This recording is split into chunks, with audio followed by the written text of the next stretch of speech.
You and Rita spend a lot of time preparing couples for marriage. We have, yeah. What advice would you have for young married couples? I know data, you rely on some of that. The couples that go to church together just faithfully every week, the divorce rate is less than 5%. So just that time coming together, even once a week, and worshiping together, right? And I said earlier, our Protestant brethren, hey, baby, we're on the same team. Yeah, we love our sacraments in the Catholic Church, and we're gonna hold on to them. But just to come together and encounter the Lord, whether it's through word, scripture, those sorts of things, or as we do sacramentally as Catholics, how important that is for a couple to do that. The couple that prays together stays together. I know with Rita, just one of the joys we have is just walking and praying the rosary.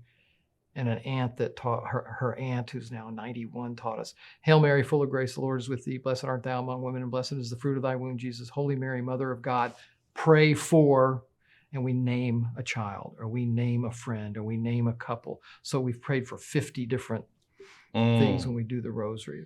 Her aunt taught us that, just to call it out. Hey, I'm praying for our son that's struggling with this, or this granddaughter experiencing this, or whatever. You name it. So I think couples that pray together, that would be the number one thing I say, because you're vulnerable to each other. Yeah. And again, these words are thrown around all the time, but vulnerability matters. Yeah. So I would say the first place for couples to start is go to church.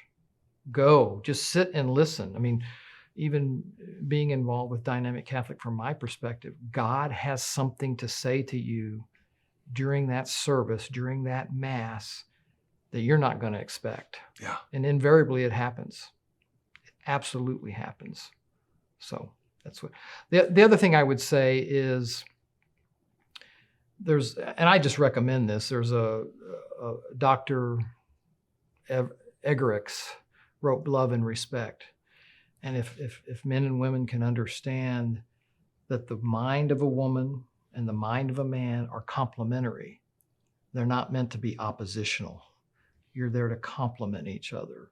So the things that my wife sees that I'm oblivious to, I should open up to, and vice versa. Yeah. Right? There's leadership that men sometimes exert, but the feminine spirit can see into the details that just blow me away.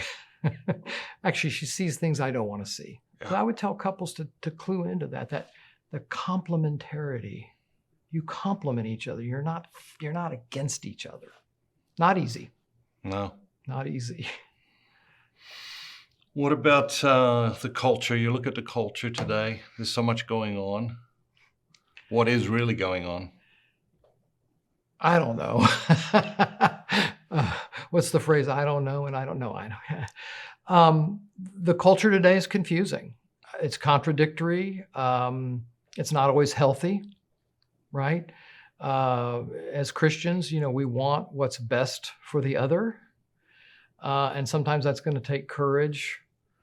Fraternal correction is the fancy word that's used. And how to do that. I do believe that there are certain people that have the gift of John the Baptist to be able to sort of call it out.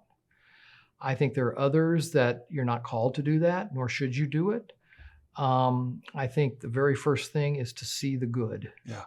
To see the good in others, that person that may be diametrically opposed to what you believe is still a child of God. And my role model there is Maximilian Kolbe in a prison camp, Saint Maximilian, being beaten up and responding with just love. And I think to myself, who would beat up someone like him, as mild and as gentle and not really very healthy? Right. And he would return it with smiles and love and forgiveness. Wow, that's radical. That's deep. That's radical. And I think that's some of what we have to do. But that said, we do need to speak the truth. And I think I said this earlier today, Archbishop Fulton Sheen says, we don't like communism, but we love communists. We love the persons, and we have to see our way to try to be part of their healing, hopefully. Yeah. praise be to God. Yeah.